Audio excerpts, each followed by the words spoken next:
Lynette's got a sizable 401k, $650 or more, $1,000. When she left Brian, she was in tears. And she said that Brian had blown through his 401k. There is a version of every relationship that gets photographed. The trip, the milestone, the ordinary Tuesday that happened to catch good light. That version is the one that gets shared, curated, captioned, and distributed to whoever happens to be watching. It is real in the sense that it happened, but it is a selection.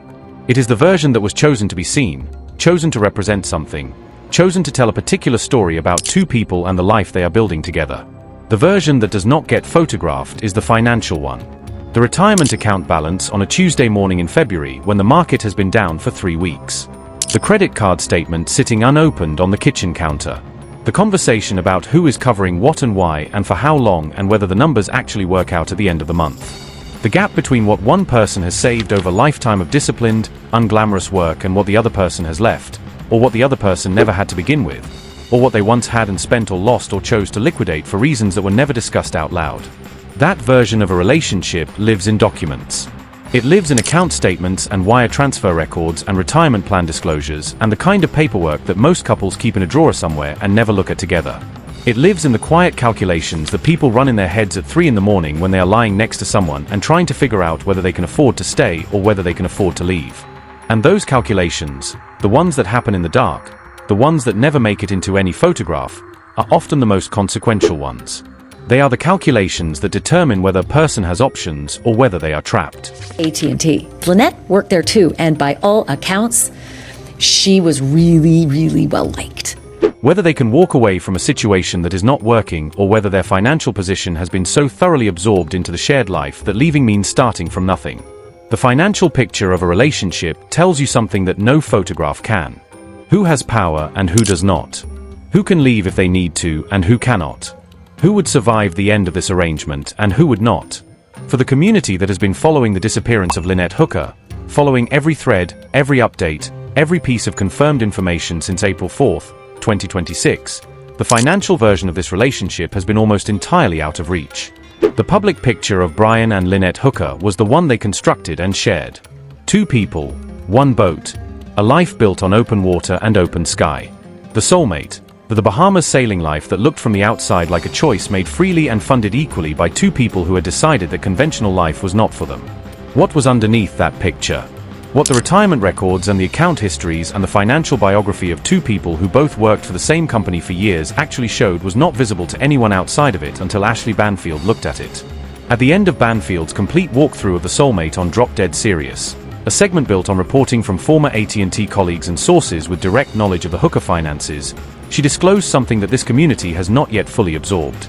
Not because the information is complicated, not because it requires expertise to understand, but because the implications of it when you sit with them properly and place them against everything else this case has produced are genuinely difficult to look at directly. Both Brian and Lynette Hooker worked for AT&T. Brian got fired, got let go, got released from AT&T. Lynette worked there, too. And by all accounts, she was really, really well liked. Both of them through that employment built retirement accounts. Both of them on paper had access to the kind of financial security that represents a real and meaningful option. The option to leave a situation, to rebuild independently, to start over without needing anyone else's permission or resources to do it. But when Banfield sources described what was actually in those accounts, what they found was not symmetry. What they found was not 2 people who had built comparable financial positions through comparable employment at the same company. What they found was a gap. One account had been depleted entirely, burned through, as Banfield sources described it. Gone. The other had not been touched. And what it held, what Lynette Hooker had accumulated and protected and never withdrawn despite everything the sailing life cost her, was upwards of $650,000. That number is the center of this narrative. Not as a sensational figure designed to generate outrage, not as a headline, but as a confirmed financial fact that when placed carefully against everything else we know about this case, changes the shape of the story in ways that are permanent and cannot be undone by any subsequent development. We are going to look at that number closely. We are going to look at what it actually takes to build it and what it cost Lynette specifically to protect it while funding an entire lifestyle on someone else's behalf. We are going to look at what Brian had and what he did not have and what that asymmetry looks like when you write it down plainly. And we are going to look at what all of it means when placed against the account of a phone call on March 11, 2026, 3 weeks before Lynette Hooker disappeared, in which she was 10 minutes from an airport with a plane ticket in her hand and did not get on the plane. Upwards of $650,000. Say it plainly and then hold it in the air for a moment before anything else is added to it, because the context is coming and it matters enormously. But the number itself deserves to land first without anything around it. Upwards of $650,000. That is what Ashleigh Banfield confirmed through former AT&T colleagues and sources with direct knowledge of the Hooker finances were sitting in Lynette Hooker's AT&T retirement account at the time this reporting was completed. Not a rumor circulating in the true crime community. Not an estimate produced by someone with no access to the actual information. Confirmed through Banfield sourcing, stated clearly, attributed to people who had direct knowledge of what that account contained. The qualifier. Banfield used matters. Upwards of. Those two words are not hedging language. They are accuracy. Banfield did not say exactly $650,000. She said upwards of $650,000.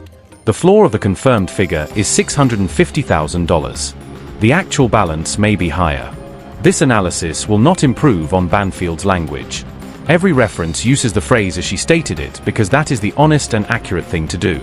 Now consider what that number actually represents as a practical financial reality, not as an abstract figure, not as something designed to make a point, but as a concrete accounting of what a person has and what it means for their life. Upwards of $650,000 in a retirement account is an accumulation that does not happen quickly or passively. It requires years, often decades, of consistent employment and regular contributions taken from each paycheck before spending decisions are made and a sustained, repeated decision not to access the funds when the temptation or the need to do so was present. You do not arrive at that number by accident. You arrive at it by showing up to work for a long time and by making a choice over and over again across hundreds of individual moments when the money could have been taken out to leave it alone and let it grow. There is a discipline embedded in that balance that is easy to overlook when you are looking at it as a case detail rather than as a human financial biography. Lynette Hooker did not build upwards of $650,000 in a retirement account because it was easy or because nothing in her life ever created pressure to spend it. She built it because she consistently chose not to spend it. That distinction matters. In purely practical terms, upwards of $650,000 in a retirement account is the kind of money that represents real independence. The structural kind. A 401k account held in one person's name alone cannot be accessed by anyone else without that person's explicit authorization. A partner cannot drain it. A joint financial entanglement cannot reach it. It sits protected by its structure, belonging entirely and exclusively to the person named on the account. It is not liquid in the way that cash in a checking account is liquid. There are tax implications for early withdrawal and the funds are designed for long-term use. But it is real. It is protected and it belongs irrevocably to one person. That person was Lynette Hooker. The community following this case had been working through the available evidence for months. Tracking data, witness testimony, the dinghy account and its inconsistencies, the timeline of April 4th, phone records, the geography of the Bahamas, and what the water around Marsh Harbor does and does not make possible. All of it had been examined, discussed, mapped, and sitting behind all of it in an account no one in the public conversation had yet focused on was upwards of $650,000. Banfield found it. And once you place it in the frame alongside everything else, the picture does not look the same. Consider what it means for a retirement account to remain intact through the kind of financial commitments Lynette made to the sailing life. People who liquidate everything, who sell property, who convert every available asset into a shared lifestyle typically do so across a period during which financial pressure builds steadily. The cost of outfitting a blue water sailing vessel, the cost of maintaining it year over year, the cost of living without a land-based income while cruising the Bahamas. None of these are small. Each of them is a moment at which a person might look at a retirement account holding upwards of $650,000 and decide that some of that money needs to move. Lynette did not decide that. Not once. Across however many years and however many financial demands the sailing life created, the retirement account stayed. It grew. It was still there, intact, confirmed in her name alone when Banfield sources described it. That discipline maintained under sustained financial pressure is part of the story this number tells. The financial story of Brian and Lynette Hooker does not begin on a boat. It does not begin in the Bahamas. It begins earlier and in a more ordinary place at a telecommunications company during the working years that precede the life that gets photographed and shared.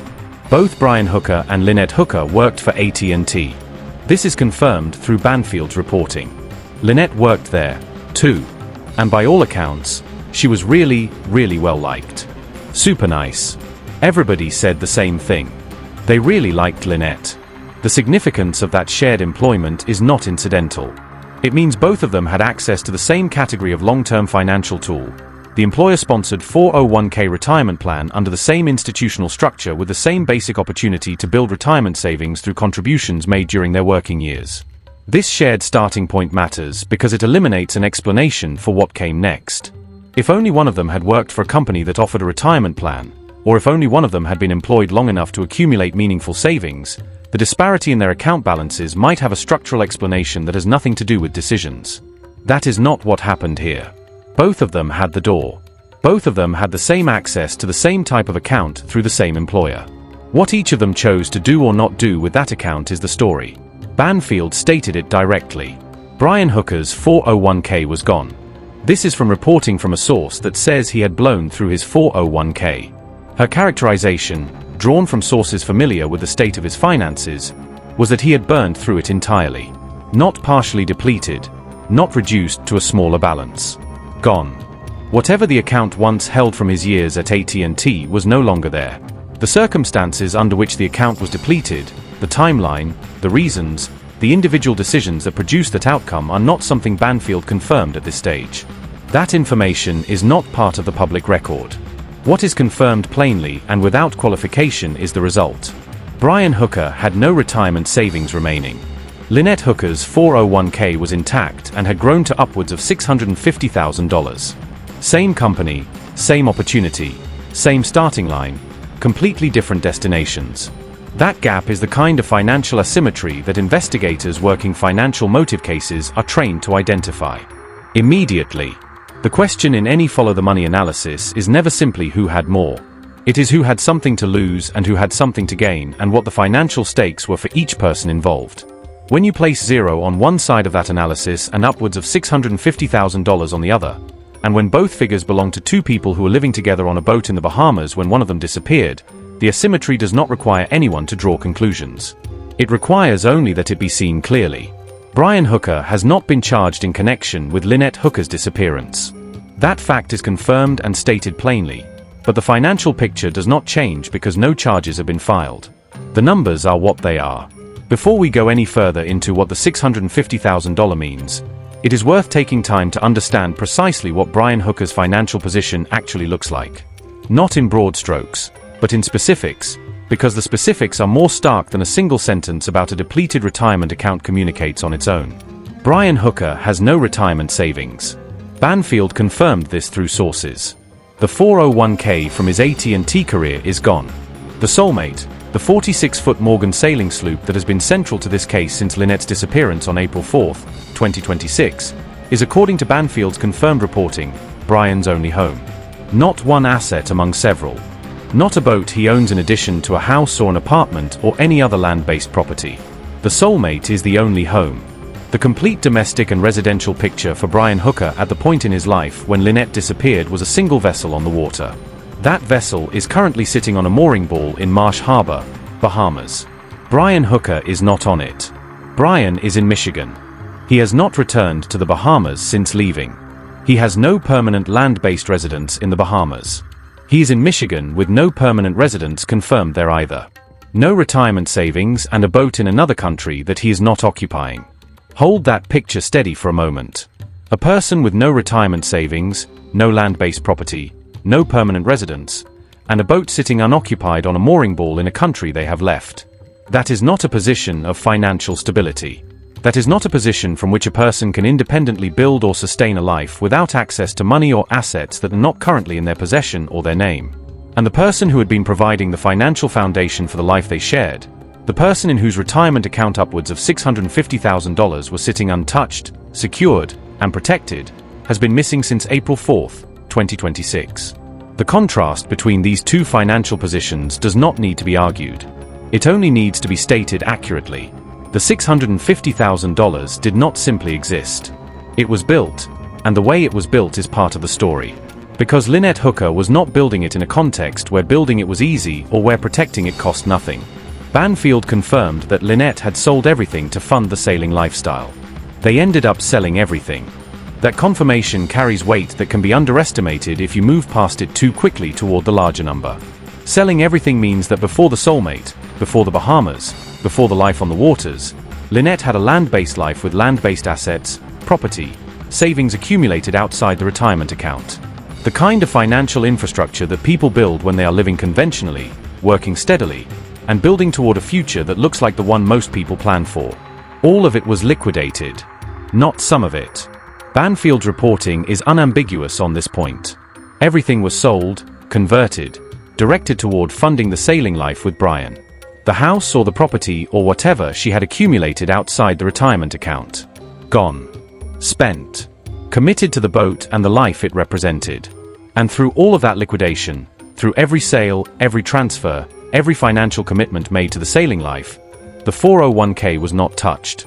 It was the one thing that was held back.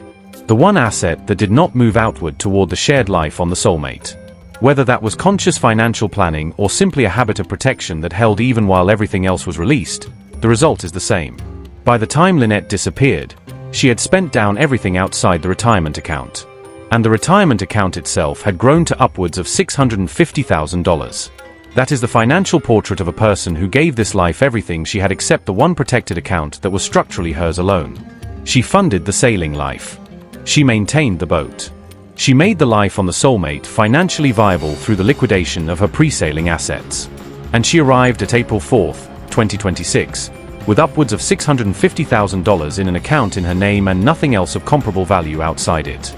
The floor beneath the floor. To understand what happened on March 11, 2026, you have to understand it as more than an emotional moment.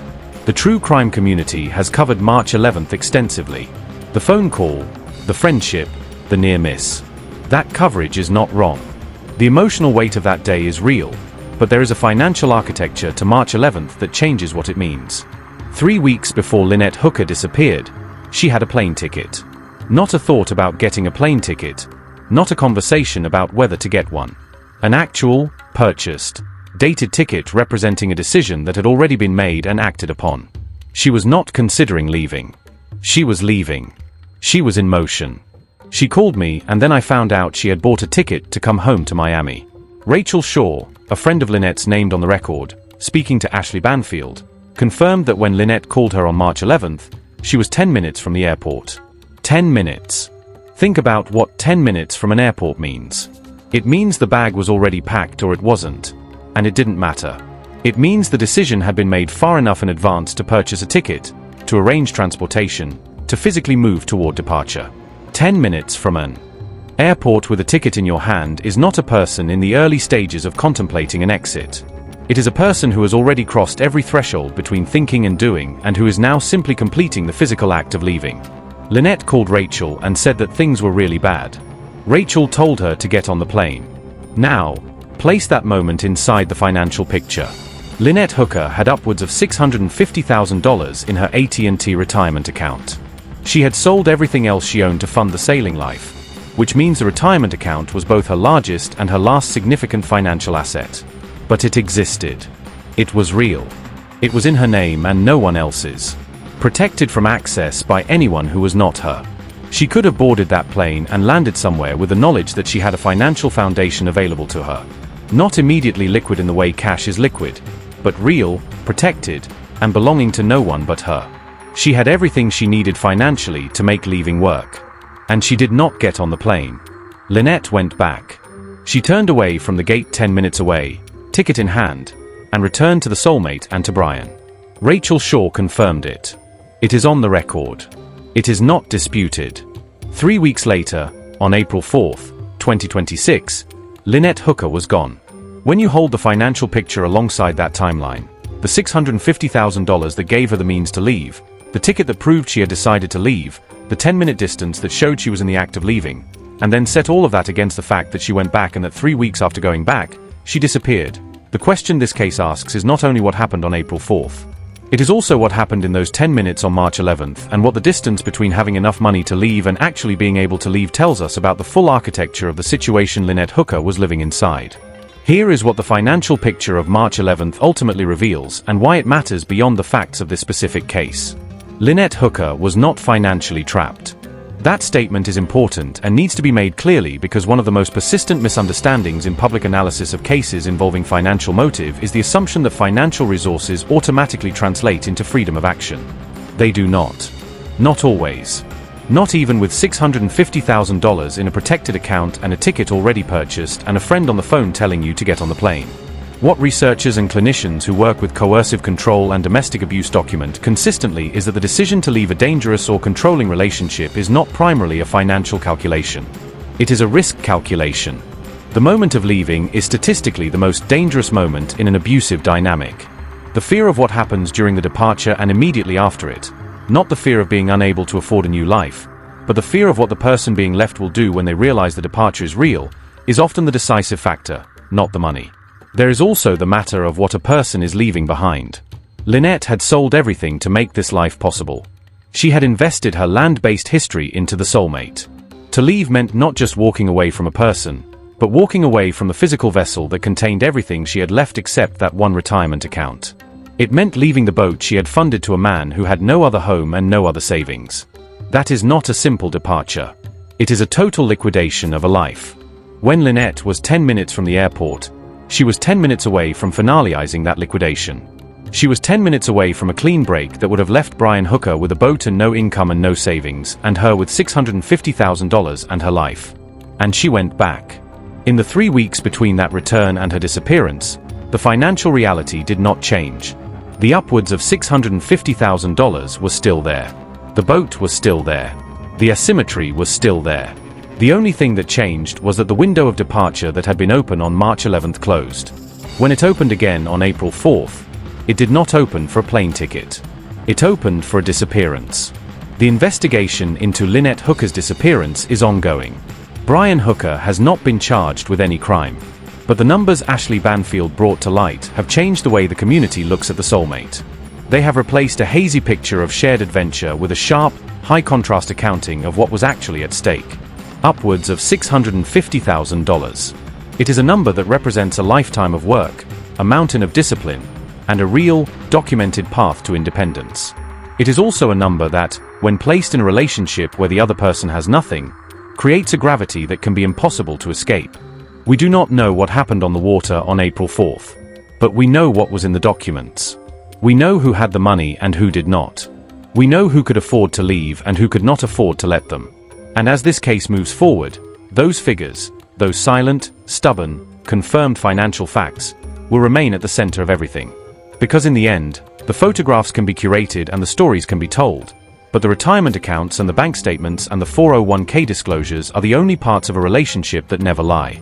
The truth of Lynette Hooker's life on the soulmate was written in a ledger she fought to protect, a ledger that showed she was a woman with a future worth $650,000, a future she was 10 minutes away from claiming for herself.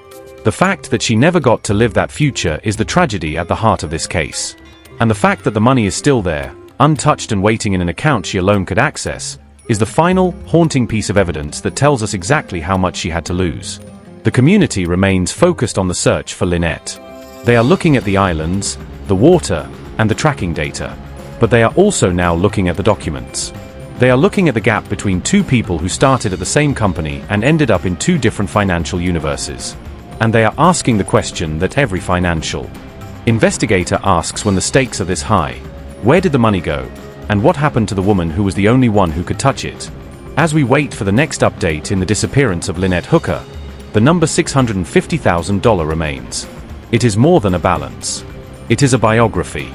It is a record of what she built and what she tried to save. And until she is found, it is the most honest thing we have left of her.